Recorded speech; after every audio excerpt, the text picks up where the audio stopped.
All right, everyone, welcome back. And if you're new here, please subscribe and give this video a thumbs up if you find it insightful.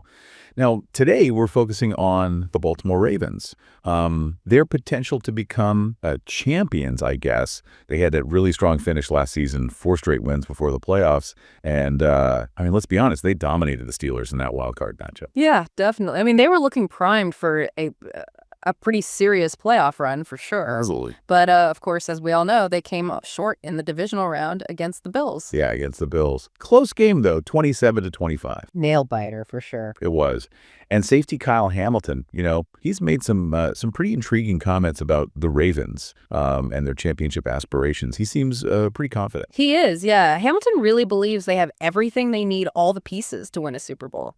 He's gone on record saying that they aren't missing any key players. Wow, that's a bold statement, don't you think? Especially considering their recent playoff history. Yeah. So what's his reasoning? What's behind that kind of confidence? Well, he doesn't think the team's struggles are because of a lack of talent. It's more about, he points to inconsistency, especially when they're facing some adversity. So it's not about the players themselves, but how they're performing when things get tough. Yeah, exactly. And he even brought up this kind of interesting paradox. All those dominant wins they had in the regular season, he thinks they might actually be hurting them come playoff time. How could winning by, a big margin be a bad thing? That seems kind of counterintuitive. Well, he's arguing that because of those blowout victories, they don't really have to play from behind. They haven't had to develop that, resilience you need to overcome a deficit in these high-pressure games. The Bills game is a perfect example of that. So they lack that experience of having to really dig themselves out of a hole, which we know is pretty crucial in those playoff scenarios. Yeah. The Bills, they jumped out to that quick lead. I think touchdowns on 3 of their first 4 possessions. So the Ravens defense, they're playing catch up right from the start. And what about their offensive performance in that game? 2 crucial turnovers. Duh. Against a team like the Bills, especially in the playoffs, those mistakes, they're just killer. So a perfect storm, kind of. An early deficit, offensive errors, and, maybe this lack of experience in battling back. All of it kind of led to their downfall. Exactly. And it's interesting because while Hamilton's confident in the roster they have now, he does admit that there's room for improvement. He mentioned things like bolstering the edge rush, getting some more depth in the secondary, really solidifying that left side of the offensive line, and maybe even bringing in another wide receiver. Yeah, it sounds like he sees those as areas where even small improvements could really make a big difference. Absolutely. The way he sees it, Baltimore's got a good foundation, a core group of players who are capable of competing in the AFC. But refining their approach, their mentality, their consistency, especially when the pressure's on, that's key. This brings up a really interesting question, though. Can a team with all the right players, all the talent, still fail just because they struggle with playing from behind or because they lack consistency in those big moments? Is there more to success than just having the right guys on paper? It's a great question. And honestly, I think it speaks to how complex it is to build a winning team, especially in a league as demanding as the NFL. Talent's not enough on its own. You need execution, mental toughness, and the ability to adapt during the game. So Hamilton's perspective really makes us think about what separates the teams that are consistently great from those that just, have moments of brilliance. Yeah, for sure. It highlights some really crucial things about building a team that can win a championship. First, developing that resilient mindset, right? The best teams, they don't panic when they're down. They believe in themselves. They stay composed even when things are going wrong. Because they've been there before, right? Yeah. They face those situations and know they can overcome them. Exactly. And then second, the ability to play well consistently when the stakes are high. Regular season success is important, sure, but playoff games, they're just different. The intensity, the margin for error, it's just smaller. Every play, every decision just carries so much more weight. Right. And finally, you got to be able to adapt, adjust. The top teams, they can make changes during the game. They exploit their opponent's weaknesses, find ways to win, even when things aren't going their way. So it seems like Hamilton's comments are both a vote of confidence and a challenge to the Ravens, right? Yep. He believes in their talent, but they need to develop that mental toughness, the consistency, and the adaptability to truly reach their potential, to become a real contender. You nailed it. And it reminds us that building a championship team, it's an ongoing process. It's not just about getting talented players. It's about creating a winning culture, a winning mentality. A culture where everyone understands their role and is ready to step up when the pressure's on. Exactly. That's where coaching, leadership, team chemistry, they all come in. Yeah, creating an environment where players are pushing each other to be better, holding each other accountable, always striving for excellence. Exactly. And embracing those tough moments, the opportunities to learn and grow from the adversity they face. Because in the end, it's those challenges that really build the character, the resilience of a true champion. Couldn't agree more. It'll be interesting to see how the Ravens respond to Hamilton's challenge, how they continue to evolve as a team going forward. Yeah, it really does set things up for an exciting offseason. It makes you wonder what they'll do next season. But let's go back to what Hamilton was saying about those blowout wins, potentially being a disadvantage. Can you kind of break that down a bit more? It's a really interesting idea. It is, isn't it? Think of it this way. When you're constantly winning by huge margins, you're not really facing those do-or-die moments in the fourth quarter, right? You're not getting to practice those crucial comebacks, learning to handle that pressure with the game on the line. So then when you get to the playoffs and you run into a team like Buffalo, a team that's going to push you, you just don't have that experience to fall back on. Right.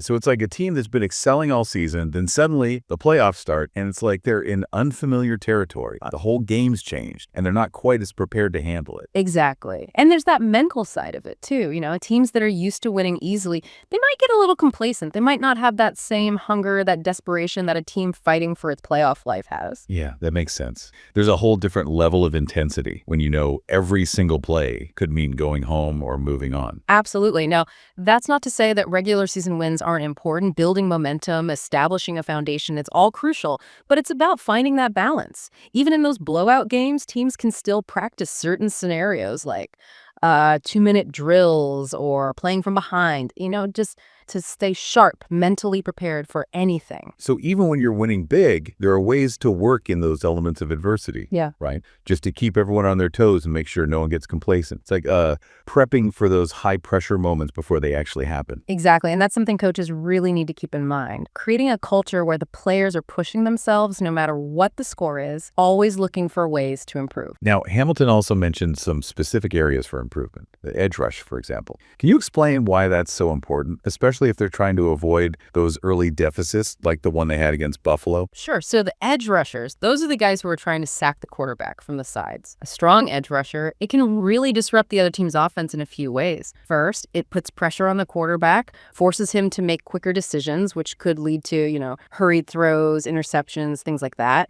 And second, it can limit the time he has to find an open receiver downfield, which can prevent those big plays and stop the other team from getting any momentum. So basically, a strong edge rusher can help control the pace of the game, make it harder for the other team to score, especially early on. Right. And against a team like Buffalo, with a quarterback known for extending plays, making those accurate throws, a good edge rush is really important. It forces him out of his comfort zone, disrupts the whole flow of their offense. What about the secondary? Hamilton mentioned adding some depth there. What's the thinking behind that? Well, the secondary, they're the ones responsible for defending against passes. They have to cover receivers, intercept the ball, make tackles in the open field. Depth in the secondary is crucial because it allows for different coverage strategies matching up against different types of receivers. And it keeps a fresh rotation of players in, to handle the physical demands of the game. Especially in today's NFL, where passing offenses are so dominant, you need a secondary that can keep up. Absolutely. Having that depth gives you flexibility and makes sure your defense doesn't get worn down as the game goes on. Hamilton also talked about solidifying the left side of the offensive line. Now, that might sound kind of technical to some people, but it's a big deal for any offense, right? Absolutely.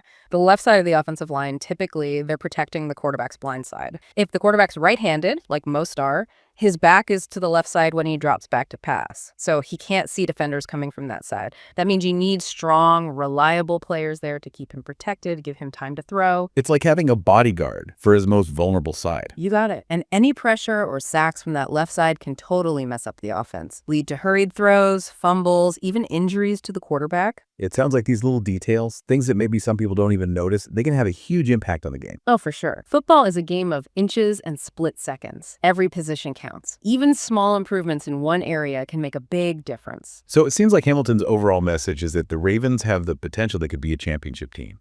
But they need to address these specific areas and develop a mindset where they can face adversity and play consistently when it matters most. You've summed it up perfectly. He sees the talent, the potential, but he's also being realistic about what needs work. And he's pushing the team, challenging them to take that next step. Yeah. To embrace the process of growing and developing, that's what separates the good teams from the great ones. And that brings us back to what we were talking about before. What separates the teams that are consistently great from those that just show flashes of brilliance? It's a complicated question. There's no easy answer, but I think it comes down to a few key things. First, a shared vision. And everyone, players, coaches, everyone involved, they have to be on the same page about the goals, the values of the team. It's about having that unified purpose, working together towards the same objective. Right. Second, you need strong leadership. Leaders who can inspire, motivate, and hold people accountable. Leaders who set the standard, create a culture of excellence. Leaders who lead by example push everyone to be their best. Exactly. And then there's that intangible element, the chemistry, the connection, the trust, that shared understanding that lets players anticipate each other's moves, so they can work as a cohesive unit. It's that synergy that takes a group of talented individuals and turns them into a real team. That's a great way to put it. And that's not something you can force. It comes with time, shared experiences, both on and off the field. It's that bond that forms when they face challenges together, celebrate wins together, and push each other to be better. Exactly. When you have all those elements together, that's when you see teams achieve greatness. It really seems like building a championship team is about so much more than just having the best players. It's about mindset. It's about the team's culture. Yeah, absolutely. You can have all the star power in the world, but if they don't play together as a unit, if they can't handle pressure, if they fold when things get tough, they're never going to live up to their potential. Hamilton makes a great point. You can't just rely on talent alone to win it all. Right. And it makes you wonder, what can the Ravens actually do to build that championship mentality? Yeah. How do they address those inconsistencies we talked about? How do they become more resilient, especially in the playoffs? Well, it all starts with leadership. From the coaches and from the players themselves.